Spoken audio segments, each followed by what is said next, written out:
ನಿಮ್ಮ ಹಳೆಯ ಚಿನ್ನದ ಒಡವೆನ ಅಧಿಕ ಬೆಲೆಗೆ ಮಾರಬೇಕೆ?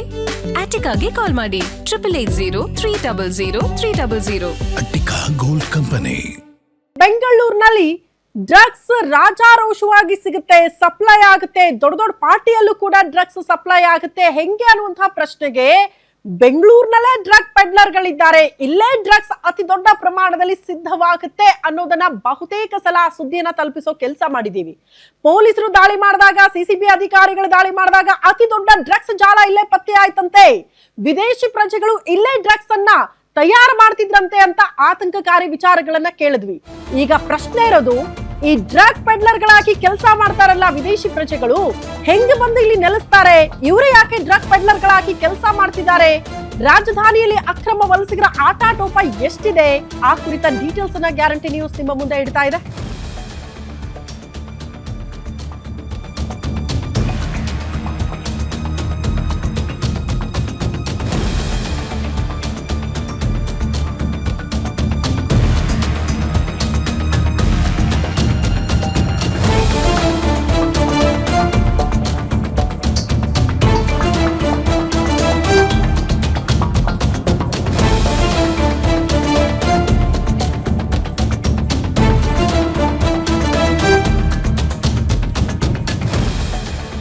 ಬೆಂಗಳೂರಲ್ಲಿ ವಿದೇಶಿ ಡ್ರಗ್ ಪೆಡ್ಲರ್ ಹೆಚ್ಚಳಕ್ಕೆ ಕಾರಣ ಏನು? ರಾಜಧಾನಿಯಲ್ಲಿ ಅಕ್ರಮ ವಲಸಿಗರ ಆಟಾಟೋಪ ಮಿತಿ ಮೀರಿಬಿಟ್ಟಿದೆ ಅಂತೆಲ್ಲ ಕೇಳ್ತಿದ್ವಿ. ಬಟ್ ಎಷ್ಟು ಪ್ರಮಾಣದಲ್ಲಿದೆ? ಭಾರತದ ಒಳಗಡೆ ಅಕ್ರಮವಾಗಿ ನುಸುಳ್ತಾ ಇರೋದು ವಲಸಿಗರು ಹೇಗೆ? FRRO ಅಧಿಕಾರಿಗಳ ಆ ತಪ್ಪಿನಿಂದ ಪೆಡ್ಲರ್ಸ್ ಹಾವಳಿ ಮಿತಿ ಮೀರಿಬಿಟ್ಟಿದೆಯಾ ಬೆಂಗಳೂರಿನಲ್ಲಿ? ಗ್ಯಾರಂಟಿ ನ್ಯೂಸ್ ಬಿಚ್ಚಿಡ್ತಾ ಇದೆ ಅಕ್ರಮ ವಲಸಿಗರ ಸ್ಫೋಟಕ ಮಾಹಿತಿಯನ್ನ. ವಿದೇಶಿ ಡ್ರಗ್ ಪೆಡ್ಲರ್ ಹೆಚ್ಚಳಕ್ಕೆ ಏನ್ ಕಾರಣ ಆಗ್ತಾ ಇದೆ ನಿಜಕ್ಕೂ ಬೆಂಗಳೂರಿನಲ್ಲಿ? ವೈದ್ಯಕೀಯ ಶಿಕ್ಷಣ ವೀಸಾ ಮೇಲೆ ಭಾರತಕ್ಕೆ ಅಕ್ರಮ ವಲಸಿಗರು ಬರ್ತಿದ್ದಾರೆ. ವೀಸಾ ಮುಗಿದ ಮೇಲೂ ಕೂಡ ಭಾರತದಲ್ಲೇ ಜಾಂಡ ಹೂರ್ತಾರೆ ವಲಸಿಗರು, ಹೋಗಲ್ಲ ಇಲ್ಲಿ ಬಿಟ್ಟು. ಉಗಾಂಡ, ನೈಜೀರಿಯಾ, ಬಾಂಗ್ಲಾ, ಆಫ್ರಿಕಾದಿಂದ ಬಂದವರೆಲ್ಲ ಅಕ್ರಮ ಚಟುವಟಿಕೆಯಲ್ಲಿ ಭಾಗಿಯಾಗ್ತಿದ್ದಾರೆ. ಮಾದಕ ವಸ್ತು ಸಾಗಾಟ ಮಾರಾಟದಲ್ಲೂ ಕೂಡ ತೊಡಗಿದ್ದಾರೆ ಇವರು. ವೀಸಾ ಅವಧಿ ಮುಗಿದಿರೋದನ್ನ ವಶಕ್ಕೆ ಪಡೆಯುವ FRRO ಮತ್ತು ಪೊಲೀಸರು ಆ ಕೆಲಸ ಮಾಡ್ತಾ ಇಲ್ಲ ಅಂತ ವಲಸಿಗರನ್ನ ನಿರಾಶ್ರಿತ ಕೇಂದ್ರಕ್ಕೆ ಬಿಟ್ಟು ಹೋಗ್ತಾರಂತೆ ಅಧಿಕಾರಿಗಳು. ಕೊತ್ತನೂರಿನ ಆಟೋ ರಾಜ ನಿರಾಶ್ರಿತ ಕೇಂದ್ರದಲ್ಲಿ 100ಕ್ಕೂ ಹೆಚ್ಚು ಜನ ವಲಸಿಗರು ಈ ಕ್ಷಣಕ್ಕೂ ಇದ್ದಾರೆ.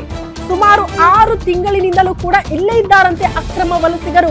ಕೆಲವು ದಿನಗಳ ನಂತರ ಇಲ್ಲಿಂದಲೂ ಎಸ್ಕೇಪ್ ಆಗ್ತಿದ್ದಾರೆ. ಕೆಲವರು ಎಲ್ಲಿಗೆ ಹೋಗ್ತಿದ್ದಾರೆ, ಏನು ಮಾಡ್ತಿದ್ದಾರೆ, ಎಂತ ಚಟುವಟಿಕೆಯಲ್ಲಿ ಭಾಗಿಯಾಗ್ತಿದ್ದಾರೆ, ಬಹಳ ಆತಂಕಕಾರಿ ವಿಚಾರ.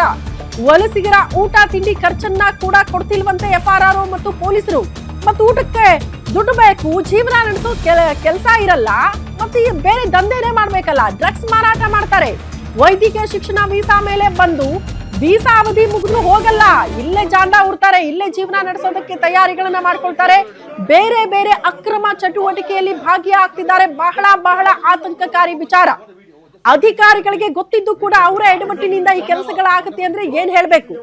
FRRO ಅಧಿಕಾರಿಗಳಂತ ಹೇಳಿದ್ವಿ. ಫಾರಿನರ್ಸ್ ರೀಜನಲ್ ರಿಜಿಸ್ಟ್ರೇಷನ್ ಆಫೀಸರ್ ಮಾಡುವಂತ ಎಡವಟ್ಟಿನಿಂದ ಇಂಥ ದಂಧೆಗಳಲ್ಲಿ ವಿದೇಶಿ ಪ್ರಜೆಗಳು ಭಾಗಿಯಾಗ್ತಿದ್ದಾರೆ.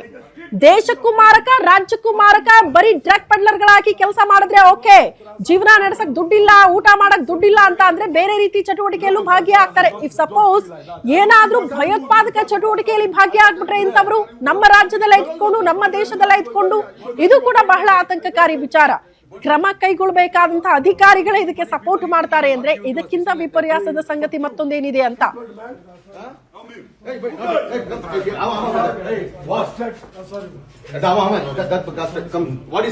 ಗ್ರಾಂಟ್ ಇಲ್ಲ ಅವ್ರಿಗೆ, ಊಟ ವ್ಯವಸ್ಥೆ ನಾವೇ ಮಾಡಬೇಕು. ಅವ್ರಿಗೆ ಹೆಂಗ ಒಂದು ತಿಂಗಳಿಗೆ ಎಷ್ಟು ಅಕ್ಕಿ, 4 ಮೂಟೆ ಅಕ್ಕಿ ಒಂದು ಗ್ಯಾಂಗ್ಗೆ, ಒಂದು ಶೆಡ್, ಒಂದು ಸೆಲ್ಗೆ. ಆಮೇಲೆ ಆ ಥರ, ಆಮೇಲೆ 20 kg ಆಟ ಗೋಧಿ ಹಿಟ್ಟು, ಎಣ್ಣೆ, ಆಮೇಲೆ ಅವ್ರಿಗೆ ನೀರು ವ್ಯವಸ್ಥೆ ಎಲ್ಲ, ಬಂಕ್ ಬೆಡ್ಡು, ಬೆಡ್ಶೀಟು.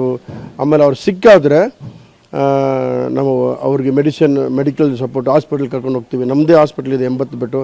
ಅಲ್ಲಿಂದ ಹಾಸ್ಪಿಟ್ಲ್ ಯಾವ ಖರ್ಚು ಮಾಡಿದ್ರೆ ಸರ್ ನಮಗೆ ಸರ್ಕಾರದಿಂದ ಯಾವುದು ದುಡ್ಡು ಬರೋಲ್ಲ. 100% ಹೇಳ್ತೀನಿ. ಯಾರು ನಮಗೆ ಈಗ 8-9 ತಿಂಗಳಿಂದ ಮಾಡ್ತಾಯಿದ್ವಿ. ಆಲ್ರೆಡಿ ಮುಂಚೆ ನಾವು 2-3 ವರ್ಷದಿಂದ ಮಾಡ್ತಾಯಿದ್ವಿ.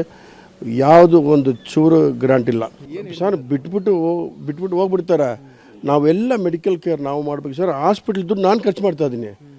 ಇಲ್ಲ ಅಷ್ಟು ಕೂಡ ಈಗ ನಾವು ಜೈಲಿಗೆ ಹೋದರೆ ಅವ್ರು ಊಟ ಹಾಕಬೇಕಲ್ಲ, ಅವ್ರ ಕರ್ತವ್ಯ. ಅದೇ ಥರ ನಾವು ಇಲ್ಲಿ ಜೈಲ್ ಹಾಕ್ಬಿಡ್ತೇವೆ. PR ಇದು ಏನು ಸೆಂಟ್ರಲ್ ಪೊಲೀಸು CRPF ಅವರು ಬಂದು 6 ಜನ ಡೇಯಲ್ಲಿ 2 ಶಿಫ್ಟು 3 ಶಿಫ್ಟು. ತಿರ್ಗಾ ನಮ್ಮ ಲೋಕಲ್ ಪೊಲೀಸ್ನವರು ಅವರು ಈಗ ಕೂಡ ಬೆಳಗ್ಗೆ ತುಂಬ ಈ ಬಗ್ಗೆ ಮತ್ತಷ್ಟು ಡೀಟೇಲ್ಸ್ ಅನ್ನ ಕೊಡ್ತಾ ಹೋಗ್ತಾರೆ ನಮ್ಮ ಪ್ರತಿನಿಧಿ ಗಿರೀಶ್ ನೇರ ಸಂಪರ್ಕದಲ್ಲಿ ಜಾಯಿನ್ ಆಗ್ತಿದ್ದಾರೆ. ಗಿರೀಶ್, ಆಗಾಗ ಸುದ್ದಿಗಳು ಬರ್ತಾ ಇತ್ತು, CCB ರೇಡ್ ಆದಾಗೆಲ್ಲ ಡ್ರಗ್ಸ್ ಇಲ್ಲೇ ಹುಟ್ಕೊಳ್ತಾ ಇದೆ, ಇಲ್ಲೇ ರೆಡಿ ಮಾಡ್ತಿದ್ದಾರೆ, ವಿದೇಶಿ ಪ್ರಜೆಗಳದ್ರಲ್ಲಿ ಭಾಗಿಯಾಗಿದ್ದಾರೆ, ಅವರೇ ಪೆಡ್ಲರ್ಗಳಾಗಿ ಕೆಲಸ ಮಾಡ್ತಿದ್ದಾರೆ ಅಂತ. ಇದನ್ನ ಬುಡೆ ಸಮೇತ ಮಟ್ಟ ಹಾಕದ್ ಹೆಂಗೆ ಅಂತ ಪ್ರಶ್ನೆ ಮಾಡ್ತಾ ಇದ್ವಿ. ಅದು ಸಾಧ್ಯ ಇಲ್ಲ ಅಂತ ಅನ್ಸುತ್ತೆ. ಇಷ್ಟೆಲ್ಲ ಅಕ್ರಮ ವಲಸಿಗರು ನಮ್ಮಲ್ಲೇ ನೆಲೆಗೊಂಡಿದ್ದಾರೆ, ಇದನ್ನ ಬಿಟ್ಟು ಹೋಗ್ತಾ ಇಲ್ಲ, ಇಂಥ ಅಕ್ರಮ ಚಟುವಟಿಕೆಯಲ್ಲಿ ಭಾಗಿಯಾಗ್ತಿದ್ದಾರೆ ಅಂದ್ರೆ ಇದಕ್ಕೆಲ್ಲ ಕಡಿವಾಣ ಹಾಕಕ್ ಸಾಧ್ಯನಾ ಅಂತ? ಶ್ರುತಿ, ಖಂಡಿತವಾಗಿಯೂ ನೀವು ಹೇಳಿದ ರೀತಿಯಲ್ಲಿ ರಾಜ್ಯಕ್ಕೂ ಮಾರಕ, ರಾಜ್ಯದ ಬೊಕ್ಕಸಕ್ಕೂ ಮಾರಕ ಅಂತಾನೆ ಹೇಳ್ಬೇಕು. ಯಾಕಂದ್ರೆ ಇವರನ್ನ ಮೇಲ್ನೋಟಕ್ಕೆ ಪೊಲೀಸ್ ಅಧಿಕಾರಿಗಳು ಅರೆಸ್ಟ್ ಮಾಡ್ತಾರೆ, ಅದು ಕೂಡ ಅಕ್ರಮ ಗಾಂಜಾ ಸಾಗಾಟ ಅಥವಾ ಮಾರಾಟಗಳ ಕೇಸ್ ಮೇಲೆ. ಆದ್ರೆ ಇವರನ್ನ ಏನು ವಿದೇಶಿ ನಿಯಮಗಳ ಪ್ರಕಾರ ಜೈಲ್ಗೂ ಕೂಡ ಕಳಿಸೋದಕ್ಕೆ ಆಗೋದಿಲ್ಲ ಅನ್ನೋ ಒಂದು ಮಾಹಿತಿ ಕೂಡ ಇದೆ. ಹೀಗಾಗಿ ಇವರನ್ನ FRRO ಅಂದ್ರೆ ಫಾರಿನ್ ರೀಜನಲ್ ರಿಜಿಸ್ಟ್ರೇಷನ್ ಆಫೀಸ್ ಏನಿದೆ ಶಾಂತಿನಗರದ ಬಳಿ ಇರುವ ಆ ಒಂದು ಕಚೇರಿ ಏನಿದೆ, ಅಲ್ಲಿನ ಅಧಿಕಾರಿಗಳಿಗೆ ಇವರನ್ನು ಸಬ್ಮಿಟ್ ಮಾಡ್ತಾರೆ. ನಂತರದಲ್ಲಿ ಆ ಅಧಿಕಾರಿಗಳು ಕೂಡ ಅವರದ್ದೇ 2 ರಿಂದ 3 ಬಿಲ್ಡಿಂಗ್ ಗಳಿದೆ, ಆ ಒಂದು ನಿರಾಶ್ರಿತ ಬಿಲ್ಡಿಂಗ್ ನಲ್ಲಿ ಇವರನ್ನ ಇಡಬೇಕು. ಆದ್ರೆ ಅವರು ಆ ಕೆಲಸವನ್ನ ಮಾಡ್ತಾ ಇಲ್ಲ ಅನ್ನೋದು ಮೇಲ್ನೋಟಕ್ಕೆ ಸಾಬೀತಾಗ್ತಾ ಇದೆ. ಇವರನ್ನ ಬೆಂಗಳೂರಿನಿಂದ ಹೊರವಲಯದಲ್ಲಿರುವ ಅಂದ್ರೆ ಕೊತ್ತನೂರು ಆಗಿರಬಹುದು, ಅದೇ ರೀತಿ ನೆಲಮಂಗಲದಲ್ಲಿ ಏನು ನಿರಾಶ್ರಿತ ತಾಣಗಳಿವೆ ಅಲ್ಲಿ ಇವರನ್ನ ಬಿಡ್ತಾ ಇದ್ದಾರೆ. ಕೆಲವರು ಅಲ್ಲಿಂದ ತಪ್ಪಿಸಿಕೊಂಡು ಮತ್ತೆ ಅನೈತಿಕ ಚಟುವಟಿಕೆ ಆಗಿರ್ಬೋದು ಅಥವಾ ಈ ರೀತಿ ಡ್ರಗ್ ಪೆಡ್ಲಿಂಗ್ ಕೆಲಸಗಳಲ್ಲಿ ಇವರು ಭಾಗಿಯಾಗ್ತಾ ಇದ್ದಾರೆ.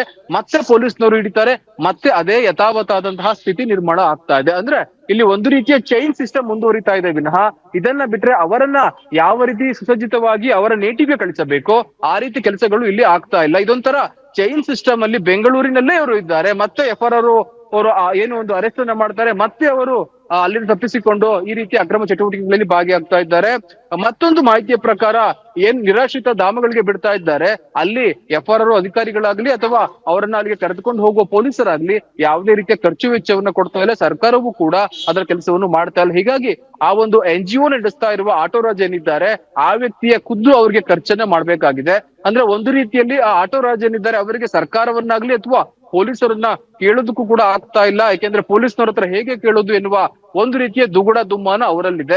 ಒಂದು ಪಕ್ಷ ನಾವು ಕೇಳಿದ್ದೆ ಆದ್ರೆ ನಮ್ಗೇನಾದ್ರೂ ತೊಂದರೆ ಆಗಬಹುದಾ ಅಂತ. ಹೀಗಾಗಿ ಅವರನ್ನ ಯಾವ ರೀತಿ ಮ್ಯಾನೇಜ್ ಮಾಡ್ಬೇಕು ಅನ್ನೋದು ಆಟೋ ರಾಜ ಅವ್ರಿಗೂ ಕೂಡ ಕನ್ಫ್ಯೂಸ್ ಆಗ್ತಾ ಇದೆ.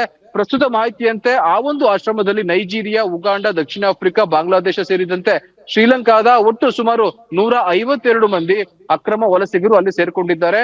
ಅವರಿಗೆ ಫುಡ್, ಬೆಡ್ ಎಲ್ಲವೂ ಕೂಡ ಉಚಿತ.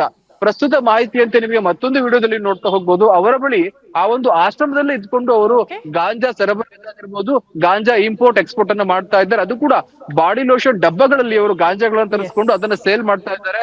ಅದೆಲ್ಲವನ್ನೂ ಕೂಡ ಸೀಸ್ ಮಾಡ್ಕೊತಾ ಇದ್ದಾರೆ. ಇನ್ನಾದ್ರೂ ಯಾವ ರೀತಿ ಕ್ರಮವನ್ನ ತೆಗೆದುಕೊಳ್ತಾರೆ ಪೊಲೀಸರು ಅಥವಾ FRRO ಅಧಿಕಾರಿಗಳು ಅನ್ನೋದನ್ನ ಕಾದ್ ನೋಡ್ಬೇಕಾಗಿದೆ. ಶ್ರುತಿ. ಓಕೆ ಗಿರೀಶ್, ಧನ್ಯವಾದಗಳು ತಮ್ಮೆಲ್ಲ ಮಾಹಿತಿಗೆ.